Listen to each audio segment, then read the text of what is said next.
Yeah, it's going to be rough. It also means, like, ganks towards mid don't really mean too much, considering you will just have double AP coming through.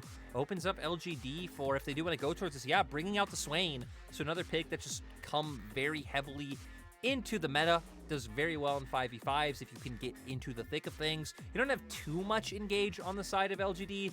Like, Swain can theoretically start things off right. You're going to buy a Rylai's, you're going to put down the slow, you have your E available, but it's not as easy as it would be if you had, you know, taken the support role or something with engage in top or jungle. So maybe LGD can just try and play off their range, kite out with their kind of triple artillery setup in the Ezreal, Ahri, and the Taliyah.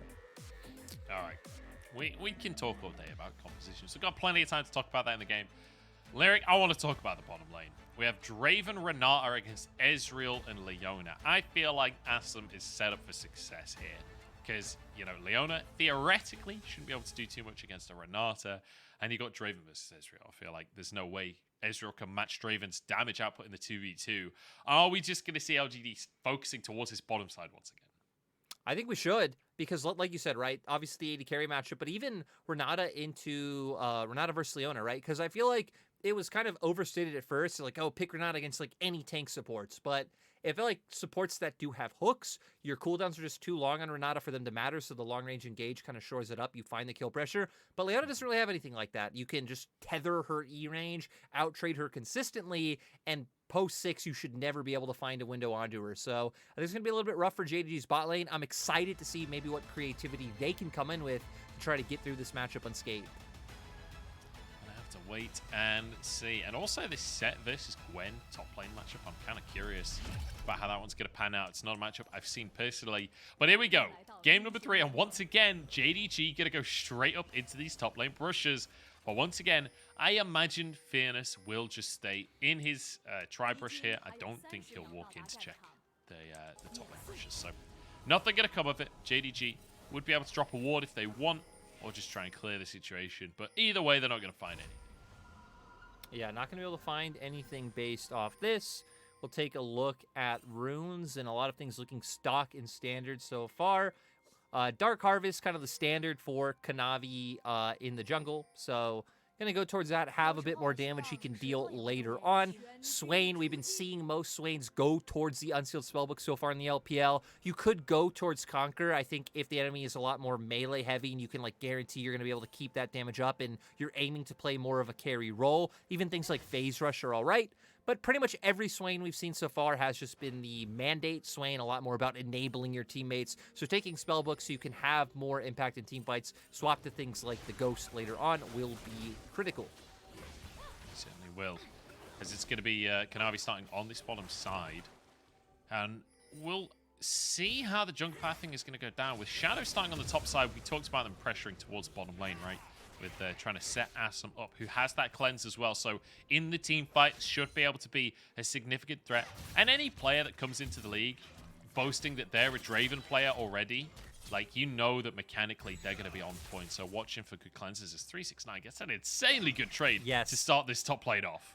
So Sett actually does like decently well into the Gwen in lane because you're actually one of the champions who level 1 can match her power. Just Sett passive is so incredibly strong, right? The more damage coming out on the right hand. So is going to be able to force Fearness off, also taking the Haymaker as well. So nice to see 369 being comfortable in this matchup. He did match with the Ignite as well, so knowing how he could just pretty much match that aggression at all points in time. Yeah, it's certainly good. And the Haymaker at the end, like you say, just topping off the trade. And you kind of get like the best of both worlds with Sett, where on the one hand, you are a melee champion, but on the way out, on the exit trade, right? Quite often you'll see the melee win the start of a trade, range win the second half of the trade as the melee's trying to exit the trade. Well, Sett can kind of do that a little bit with the Haymaker as well, so he sort of gets the best of both worlds. Yeah, and again, just kind of interesting that 369 is keeping this sort of like flair of champions up, not necessarily going to some of the more new or niche picks that we've seen in the meta so far, but he's the only lane of pressure that they do have on the side of JDG. We can see Yeji trading quite aggressively in mid, already out of mana, which is still one of Swain's issues. Gets a little bit better in mid-game when you aren't just trying to spam to clear the wave or harass. I'm going to pause as JDG committing 3 members up towards top side. Kanavi, I think, just wants the Krugs here. 369 just going to bully both of them underneath the tower. That will be the big crook taken. And that is plenty for Kanavi. Just making sure to deny that experience, find the CS advantage for himself as Yagao has to return back to mid lane. CS. It is so far. I mean, he will be picking up a big wave now, right? So maybe he just ends up, you know, 5 behind, like about a wave down under 369. But still not great. Yeah. We're only 3 minutes in. Like, it's not ideal to be a full wave down at this point in the game. You know, okay, this is why we're praising 369. But still, I want to see what LGD can do. We hit on more for LGD that it's about their bottom lane. We can see Shadow now hovering around mid. Yeji just been trading so aggressively. Yagao does have flash. He's cleared that wave and will flash the more in the end. I wasn't sure if he was going to go for that. It felt a little late, but did pull it off in the end. There's a haymaker onto Fearness, who's just not enjoyed these trades, man. This is just no fun for him. Yeah, Kanavi going to look for this, but you have to wait for 369's E to come up. Landing the seismic shove on its own can be quite difficult. He's been spotted. Fearness walked over. That's going to be a recall from Kanavi. Nice presence of mind from Fearness to head over and consider that could be an option. Yeah, giving the respect that's needed. And heck, now we're going to see Shadow actually playing up towards his top side. It's just going to allow Fearness to be able to get this wave in, so can't be just held here.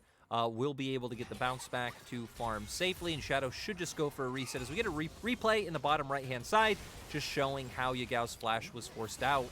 We also have a live play in the bottom side as Assum getting a bit of damage onto Missing, but a good trade here from the JDG bottom lane. Actually up in health.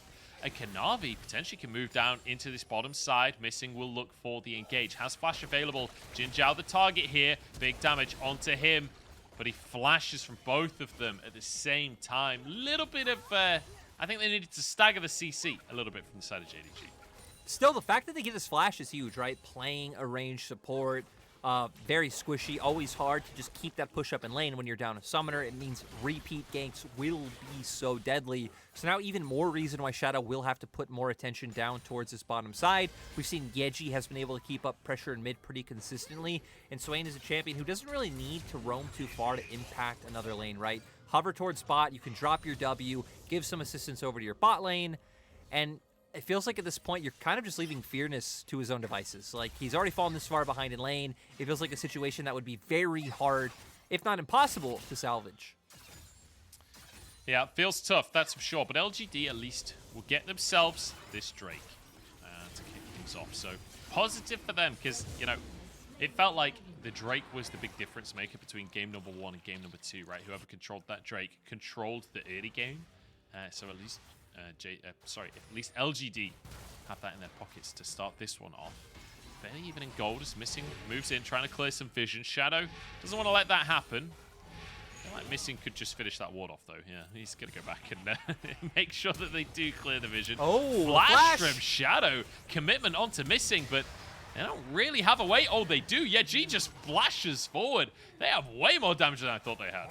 Yeah, really nice to see from the side of LGD. The E from Yeji didn't connect, but still knowing he had the damage if he flashed forward with the pop coming out from his ult. This will lead in the steal coming through. Kanavi does have smite, but I like LGD trying to force him off before fully committing to take the objective away. And now Ping's coming down to the bottom side. It was Missing that died. The support is gone. He's trying to make it. He's at the tier 2 right now. Hope desperately clearing the wave as fast as physically possible because he knows a dive might come on through. Missing, zoned away from the play. Hope still only level 5. No ultimate to try and clear the wave with as he eases over towards his support. That's going to be locked down on Shadow, but Assum goes for the dive, goes beyond the tower. Low on HP though. Hope goes down. There is the cash in for Assum, but he'll be traded and it turns into a 2-for-1. Missing with the double kill.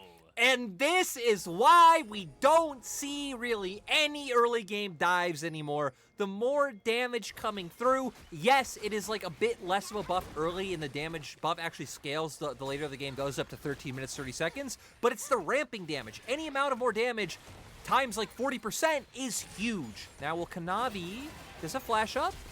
Yeah, he's going to have to use it immediately. Fearness dropping the ult there means he will lose all pressure in this top side as well as 369. He's going to crash a wave.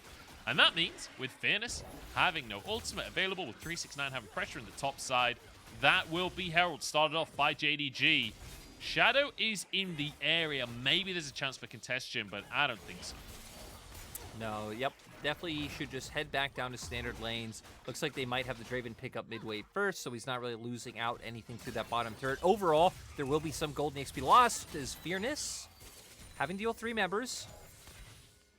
Yeah, he's going to have to back away. And Hope wants a little bit of revenge for the dive that went his way now. He's the one on the diving side, pulling them away from the tower. Fearness the target and will go down. It's easy pickings for JDG, who just go up to LGD and say, this is how you die.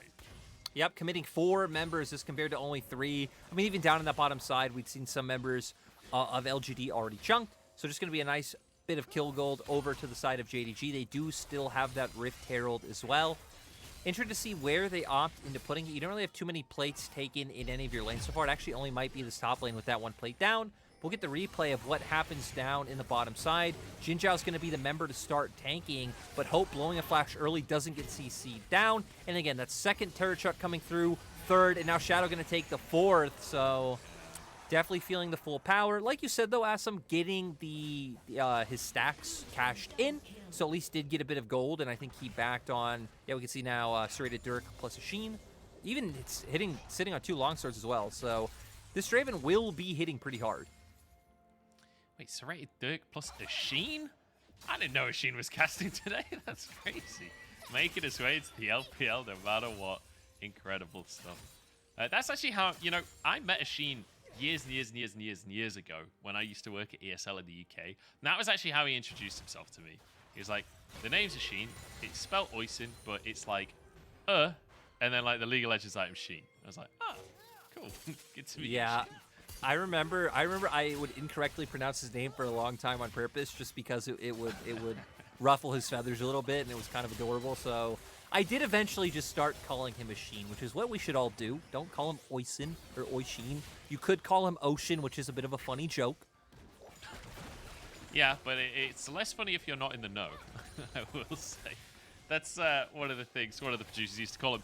Let's talk about the game, though, right now, because JDG are just continuing to hammer on this top lane tower. Fearness is just not having a fun time. Does not get to farm. JinJiao flashes to safety, but barely. And now missing once the re-dive. True Shot Barrage goes slightly wide, and a TP comes in. It's Yagao! Oh my god, he actually finds the pick! I can't believe it. With Yeji TPing in, it's not going to stop Yagao going aggressive. Fearness falls as well. And JDG dancing with danger. This is beautiful.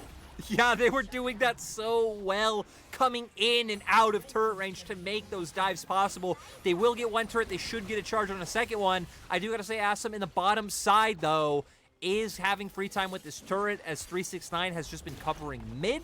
So at least going to get a bit of a return on your Draven, as I believe that was at 3 plates a moment ago, now only being left at 1. So getting some nice gold onto your Draven, but my god, Hope now 2-1 and 4. Yagao finishing off his Everfrost.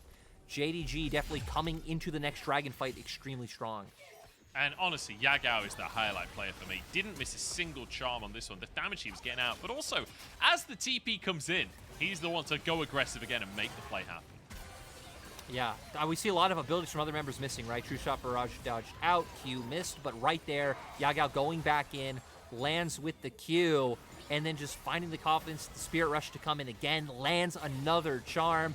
Let's Hope dash in, get a quick kill. Seismic Shove lands, missing will go down, but still you picked up enough members and got a turret for all your troubles.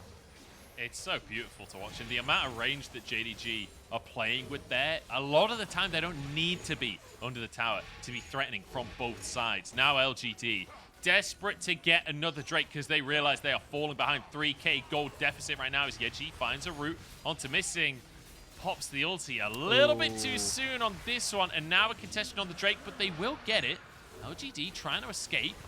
And it looks like they will get away with it, but here comes the wall from Kanavi. JDG not happy losing this Drake, but it's a great disengage, and it's great damage coming out. LGD maybe finding a play here. Yagao's gone too deep on this one. Spirit Rush back out to safety, as now they're pulled back in once more. Orb of Deception out. Yeji into the middle of everyone.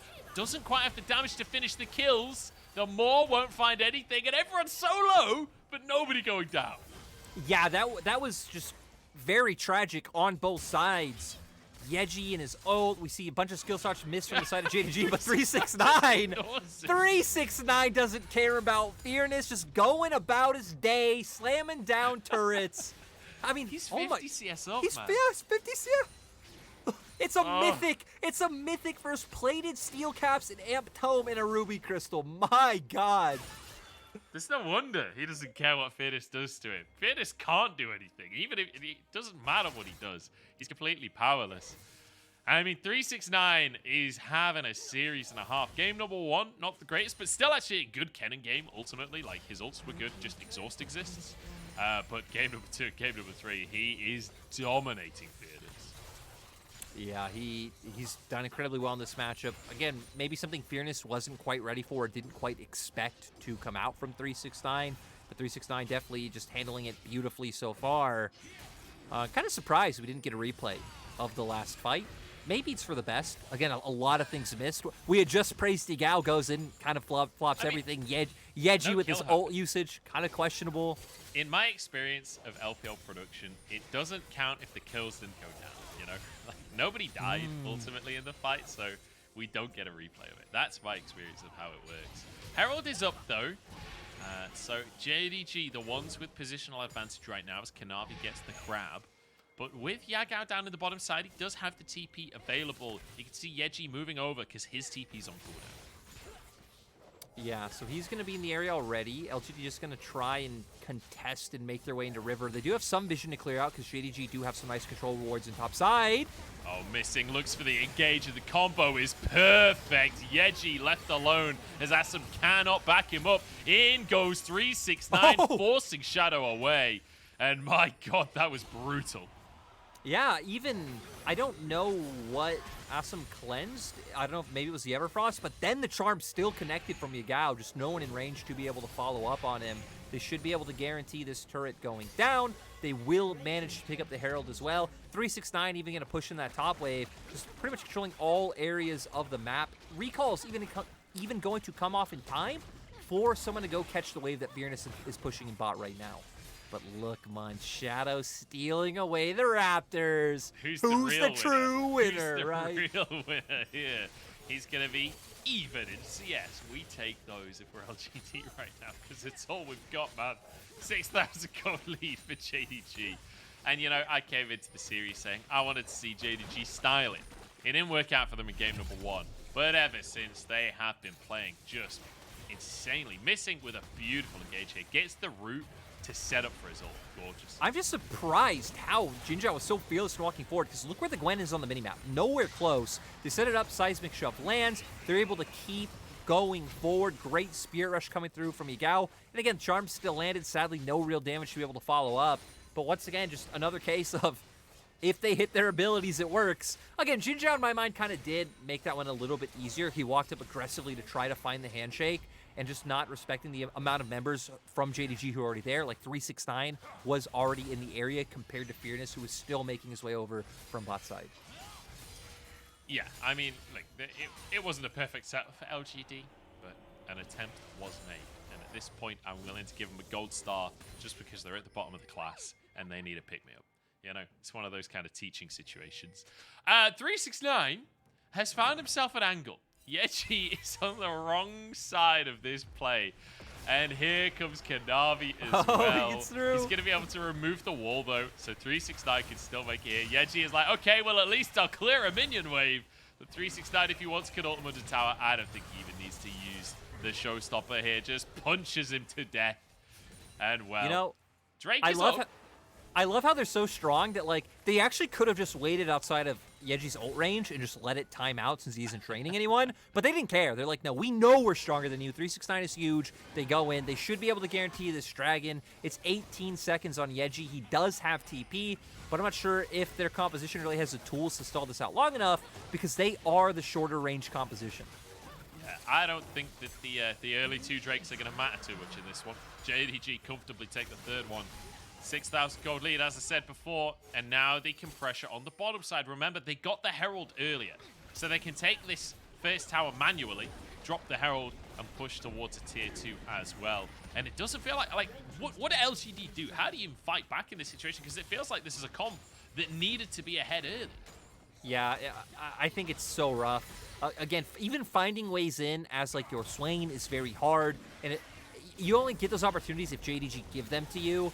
JDG just being stronger than you, outranging you, engage. Fearness with the all-in here, trying to get onto the whole team, but the needles don't really do enough for the time being. That's a great Everfrost as well from Yagao. 369 isn't even here. True Shot Barrage now. JDG disengage the fight, stay at long range, and deny anything from LGD. Now they'll be able to finish the tower, maybe get a kill as well as Kanavi. Oh, he went way too deep on that one. The tower's still alive. The hostile takeover only going to catch one, but that's enough. It gets a pick onto Kanavi. Maybe something more can happen. Oh, no. Fearness. Oh, no. Fearness has been solo killed by 369 in the meantime. And now Hope looking for the flank on Ezreal. He certainly has the damage to work with as they continue the siege because they've got 369 threatening an inhib in the mid lane. And you know, this whole sequence, we saw exactly what we just talked about, right? The biggest change to Swain, in my mind, is the fact that, like, your ult now can theoretically go on indefinitely, right? As long as you're draining someone, you can keep your ult going. Even if you do the pop, it'll still continue. But they outrange him so hard, they can just kite it out. We're going to see the solo kill here. I don't even know if this is interesting. This is just pure stat stiff at this point in time with how much further ahead 369 is with the items that he has in his inventory. Fearness does finally have his mythic, but I don't think 369 is back from what we just saw. So 369 should be sitting on a pretty bit of gold himself. And Fearness not having a fun time with it. He had such a good game one as well. He was the MVP of game number one. But there it is, Munch. A full item came out and a Kindle Gem. Full item plus Kindle Gem. Rich guy. Not bad. Please, 369, buy me a Lambo. He just walks into the armory, slams his wallet on the table. He's like, what do you got for me? Sort me out, fam. And what's the shopkeeper called? What's everyone call him? Bob, is it? Nigel? Jemima? No I can't remember what everyone calls him. Do we start calling Gromp Namzi now because of TFT? That's a question I genuinely have. Namzi's Gromp's cousin, or maybe girlfriend, or maybe both if he's from Alabama. I don't know. Oh, no. Can't roast your former colonies. Yes, I can. Watch me. They're not technically my former colonies, because I'm certainly in no way in any position of power in the UK. But hey, it happens. I'm just saying it might be kind of offensive, but wait, I'll pause. Okay, engage. Gonna be slowed down. Oh, he's just gonna be one shot, isn't he? The bailout not gonna be enough. Hope is caught though, pulled back. There's the whirling death, but it's gonna be whirling life for the time being. Oh, Hope goes down. They did get one kill. Good job, LGD. And now onto a little bit more. That was meant to sound positive. I think it just sounded condescending. It did. It sounded horrible. Just trying to escape on the top side of the map. It's Kanavi with a double kill. As Fearness falls, and it's 369 with another one. That'll be inhibs at minimum, but in fact, JDG can just go for the Baron. Yeah, and the Baron will definitely lead to the inhibs himself. I mean, I'm sure we'll get another scenario like we had previously seen, right, where you can even have this two-lane setup, 369 pushing in aside, your four members somewhere, LGD in a very awkward position where they have to all in on one. Now going to try and make their way over. I don't think it really matters. Shadow, does he have time? Doesn't have flash or ult even if he did get here, so yeah, in the end, wouldn't have mattered anyway. It's a no-go for Shadow, and it is everything that JDG could have wanted. 22 minutes, and they get another Baron. This is looking a lot like game number 2. There's a great engage onto Yeji, and he just doesn't get to move. He doesn't get to play before he's dead. Now, even Kanavi, really nice seismic shove to make sure he isn't able to get away. 369 fighting Shadow on the back line, forcing him to ult away. I mean, Hope does go down, like you said, in a great way. Good job, LGD. I actually will take this as a positive LGD, because Assum, he knows the fight is done. He knows he's going to die, flashes over and makes the kill happen onto Hope. We were looking for shining lights for LGD, things to look forward to for LGD. Well, Assum is the guy right now, because he's impressed me today. Oh, of course. I think especially coming out from the LDL, right? Player not too highly touted, as JinJiao might be. Okay, JinJiao not under threat. But overall, great Kalista games coming through. Had some solid impact, some really good team fights. And then in this game, being able to find some key kills. Sadly, just not enough against JDG, but look at Shadow. Yeah, he's Shadow's on the flank. Still trying to find an angle. I respect the flank attempt. I think even if you go in from a flank, I'm not sure you can actually do anything, because I'm pretty sure it's just stat stiff at this point, but He's still trying to find that angle, as you say, but JDG are just going to slowly but surely destroy the base. And 369 is zoning it. He's found Shadow, and he's just literally playing bouncer as the rest of JDG try and end the game. Shadow finally fighting away towards the rest of his team, but Yeji low on HP. There's the engage from Missing, and he drops. Missing even has a stopwatch. Does he have flash? No, there's a kill. Assum getting a bit of gold for himself, but the cannon's still wailing away. Fearness getting a third Drake. We take those for LGD, but it's at the cost of a Nexus tower, and it might be at the cost of the game. Kanavi goes in, finding the damage, but nobody dies. They don't quite finish the kills off. Shadow still surviving. JDG onto the Nexus towers now. Fearness trying to find the engage. Ruthless takeover comes in. It's not going to find much, though, as Kanavi turning the damage around. 369 is here on the front line. There's a couple more kills. There's a double, and one for Yagao as well. It looked close. It looked like LGD finally found something, but all they found is a dead Nexus. Yeah, JDG needing one game to wake up, but come into the series and show an impressive, dominant Game 2 and 3 victory. 369 finishing off with a 40 CS lead over Fearness after numerous solo kills. The other four members of JDG playing so well as a squad, especially Yagao and Kanavi in those team fights, really felt like they were in sync, on the same page. We remember things like that top lane tower dive and how well they were playing it. And honestly, probably coming in, one of the better teams we've seen try to pull off tower dives. It feels like most we've seen have just been like what we saw in the bot lane from LGD, multiple members going down from the team diving, but JDG, a really great job at managing the aggro and showing that plays like that can still work. I mean, that's the biggest thing, right, is that JDG mechanically just looked so clean today. Like, so many plays there that just looked phenomenal to witness. Like, that dive, if you missed the dive in the top lane, it was at, like, I think 9 minutes, or maybe a little later than that, maybe something like 12 around minutes. Go back and watch it. That was JDG showing a masterclass of the fact that even on 12-10, you can dive if you're just mechanically good enough. Yeah, I mean, JDG came in and once again kind of showed us that if they don't fall behind early, if things are going at a neutral pace, they're the ones finding the lead. They're very good at being able to snowball it through. It looked a bit dicey at the end when they were just waiting in front of the Nexus and Fearness is taking dragons. It's like, okay, can they finish off? But they still were able to find a way to just be able to brute force the end. Kanavi going forward, finding the seismic shove.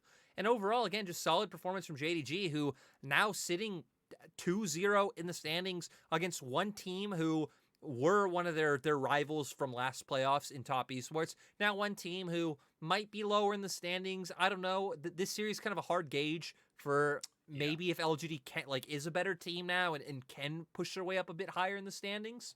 JDG, definitely a very hard first test for LGD. I mean, we have to go back to